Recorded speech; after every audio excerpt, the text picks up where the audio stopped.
안녕하세요, 축수저입니다. 토트넘의 25-26 프리미어리그 첫 번째 경기 번리와의 경기에서 3대0으로 대승을 거두었습니다.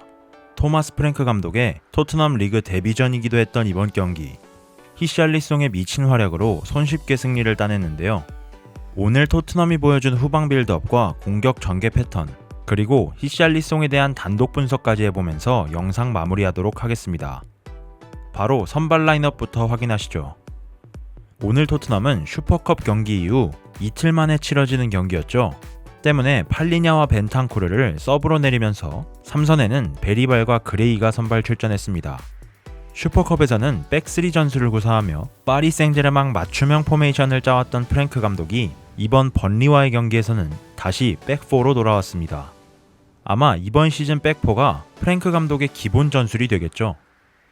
오늘 토트넘의 기본 빌드업 내용은 백4 빌드업이었습니다. 포로, 로메로, 반더벤, 스펜스가 그대로 백4를 형성하고 그 앞에 그레이가 홀로 위치하는 4-1 빌드업에 가까웠죠. 포로가 스펜스보다 높은 라인으로 전진하는 경우도 있었지만 변형 백3를 만든다고 보기는 어려웠고, 아마 스펜스가 역발 풀백이기 때문에 측면으로 벌리기에는 부담이 있어서 벌어지는 자연스러운 현상 같았습니다. 보시면 반더벤과 로메로의 위치가 백4의 중앙 수비수 위치죠. 그레이가 홀로 빌드업을 진행하며 사르가 상황에 따라 아래로 내려와주는 4-1 빌드업과 4-2 빌드업을 혼용해 사용한 토트넘이었습니다. 오늘 토트넘의 핵심적인 공격 전개는 생각보다 단순했습니다. 우측의 몰빵에서 단순하게 크로스를 올리는 것이죠.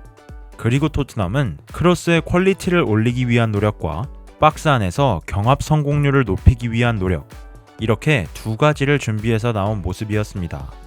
지금같이 토트넘은 우측으로 볼이 연결되었을 때 우측 하프 스페이스에 가담하는 숫자를 늘려 크로스의 퀄리티를 올리기 위해 노력합니다. 쿠두스가 볼을 잡았을 때 사르가 하프 스페이스 침투를 가져갔다가 다시 돌아 나오자 이번에는 베리발이 하프 스페이스로 뛰어들어가죠. 이렇게 우측에서 숫자 싸움을 가져가니 자연스럽게 포로는 노마크 찬스에서 보다 좋은 퀄리티의 크로스를 시도할 수 있게 된 겁니다. 우측에 많은 숫자를 가담시켜 크로스의 퀄리티를 높일 경우 박스에는 히샬리송과 존슨 두 명의 선수만 가담합니다. 토트넘은 우측에서 크로스의 퀄리티를 높이는 방법 말고도 단순히 박스에서 경합 성공률을 높이는 시도도 가져갔는데요. 그 방법은 아주 간단하게도 박스에 침투하는 공격 가담 숫자를 늘리는 것이었습니다. 이렇게 박스 안 숫자를 과감하게 늘리기 위해서는 필수적으로 필요한 선결 조건이 있습니다. 바로 무조건 크로스가 올라와야 한다는 것이죠.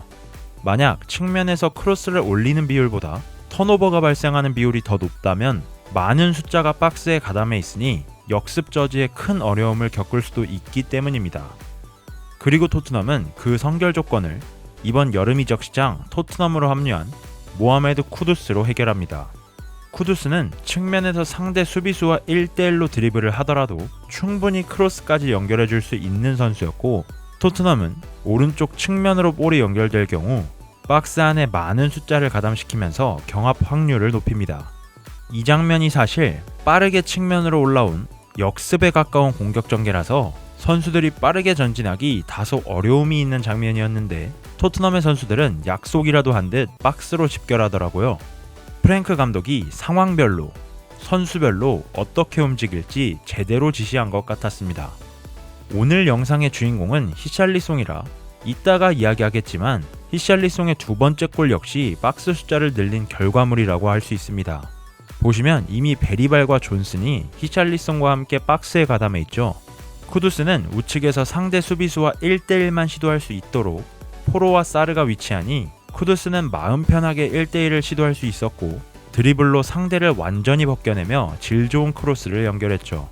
토트넘의 공격 컨셉이 제대로 통한 장면이었습니다.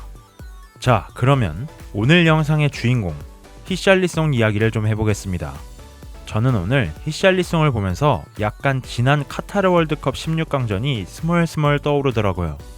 우리나라를 상대로 미친 폼을 보여주던 그때 그 모습이 새록새록 떠오르는 경기였습니다. 오늘 히샬리송은 멀티골을 기록했고 경합에서 5번이나 성공, 드리블을 모두 성공하는 등 71분을 소화하며 이번 경기 맨 오브 더 매치로 선정되었습니다. 오늘 히샬리송이 득점 말고도 보여준 모습이 많았는데 과연 어떤 모습을 보여줬는지 하나하나 살펴보겠습니다. 제 생각에 오늘 히샬리송의 모습 중 득점보다 빛났던 부분은 바로 연계입니다. 이건 모두 프랭크 감독의 지시가 있었겠죠. 아마도 프랭크 감독은 히샬리송에게 너무 많은 것을 시키기보다 빌드업 과정 중앙으로 단순하게 내려와 볼을 받아주고 스프린트하는 동료 선수들에게 다시 내주는 것을 지시했을 겁니다. 물론 제 뇌피셜이긴 하지만요. 히샬리송은 지금 장면에서도 수비수와 경합하며 볼을 지켜내고 반대쪽에서 스프린트하는 베리발에게 패스를 넣어줍니다. 아주 단순한 플레이죠. 이 장면도 마찬가지로 반더벤이 수비라인에서 중앙으로 한 번에 뿌려준 패스를 받아 버텨준 후에 달려나가는 베리발의 속도에 맞춰 밀어줍니다. 사실 이렇게 버티고 내주는 플레이가 엄청나게 단순하지만 템포 빠른 공격을 시도하기에 최적화된 전술이긴 합니다. 압박 강도가 높은 스트라이커 포지션에 있는 선수에게 패스를 전달하다 보니 상대 수비수는 당연히 나와서 수비를 할 수밖에 없고 다른 선수들 역시 볼을 잡은 선수가 자신들의 진영을 등지고 있으니 정지해 있을 수밖에 없습니다. 그 상황에 빠르게 달리고 있는 선수에게 볼을 전달한다면 정지해 있거나 시선을 뺏긴 수비수들이 따라가기는 매우 힘든 상황이 되는 것이죠. 우리가 자주 봤던 해리 케인의 등딱, 손흥민 마무리가 바로 여기서 비롯된 전술입니다. 케인은 당시 등딱뿐만 아니라 패스도 가능한 선수였고 마무리까지 좋은 완성형 공격수였죠. 히샬리송의 연계가 가장 빛났던 존슨의 세 번째 득점 장면을 보면 그 효과가 더 확실해집니다. 히샬리송이 볼을 받아 소유하고 버티자 지금 번리의 미드필더 2명이 히샬리송에게 압박을 가하죠. 그리고 버텨주고 있는 히샬리송에게 빠르게 접근하는 사르가 이 볼을 받아 전진합니다. 아까 베리발도 그렇고 이번 장면 사르도 그렇고 히샬리송이 버텨주는 장면이 나오면 어김없이 주변 선수들은 빠르게 접근해주는 모습이 있었습니다. 이건 역시 프랭크 감독의 지시가 있었을 것인데 히샬리송이 버티고 있을 때 주변 선수들이 빠르게 접근해서 히샬리송에게 가해진 압박을 바로 무력화시키는 아주 단순하지만 효율적인 플레이를 사용한 것입니다. 이 전술이 효과적으로 작용한 데는 버티고 내주는 플레이를 잘 수행한 히샬리송과 기술적인 능력은 다소 부족하지만 중원에서 활동량을 높게 가져갈 수 있는 사르와 베리발의 존재가 컸을 겁니다. 어쨌든 사르는 히샬리송에게 볼을 받아 바로 상대 수비수들과 마주했고 사르를 막는 수비수가 한 명도 없자 번리의 센터백은 앞쪽으로 나와 사르를 마크합니다. 그렇게 되니 자연스럽게 뒤에서 돌아뛰던 존슨에게 프리한 찬스가 생겼고 이는 득점으로 연결되죠. 오늘 히샬리송의 움직임을 볼 때 아마 프랭크 감독이 공격 전술로 준비한 하나의 패턴으로 보이는데 그 과정에서 득점까지 기록했으니 전술은 대성공이었습니다. 그리고 또 한 가지, 역시 마무리죠. 오늘 비슷한 패턴으로 2골을 기록한 히샬리송이었습니다. 이 축구하시는 분들은 아시겠지만 두 번째 골은 당연히 원더골이고 첫 번째 골에서 나온 마무리, 이거 되게 어려운 거거든요. 허리에서 무릎 사이로 날아오는 볼을 발 안쪽으로 갖다 대면서 밀어넣는 기술, 이게 내가 알고 있는 히샬리송이 맞나 싶었습니다. 정말 좋은 공격수들에게서나 나오는 마무리 장면을 보는 기분이었어요. 그리고 하이라이트, 두 번째 득점인 시저스킥 장면이죠. 진짜 실시간으로 보면서 입이 떡 벌어지더라고요. 월드컵에서도 비슷한 골을 넣었던 기억이 있는데 히샬리송이 자신이 써하는 슈팅 동작인 것 같습니다.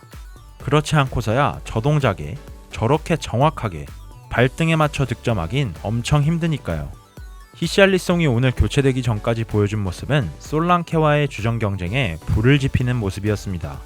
시즌 개막하기 전까지만 해도 솔랑케가 풀핏으로만 돌아온다면 당연히 주전은 솔랑케라고 생각했거든요. 근데 오늘 보니 그게 아닐 것 같단 말이죠. 그래도 긍정적인 것은 솔랑케도 히샬리송과 마찬가지로 등지고 내주는, 버티는 플레이를 할 수 있는 선수라는 거겠죠. 스트라이커 포지션에 있는 두 선수가 동일한 전술을 사용하더라도 똑같은 모습을 보여줄 수 있다는 것은 감독의 전술 구상에 큰 보탬이 될 겁니다. 어쨌든 오늘 토트넘은 승격팀 번리를 상대로 완승을 거두었고 히샬리송을 비롯해 쿠두스, 사르, 베리발, 그레이 등 다양한 선수들이 좋은 모습을 보여주며 지난 시즌의 부진에서 탈출했습니다. 사실 이야기할 선수들이 많지만 오늘은 짧게 히샬리송만 다뤄보고 나중에 또 다양한 토트넘의 선수들을 다뤄보도록 하겠습니다. 토트넘 다음 경기가 맨시티죠. 이 정도 경기력이면 또 재밌는 경기가 만들어질 것 같네요. 오늘도 영상 시청해주셔서 감사합니다.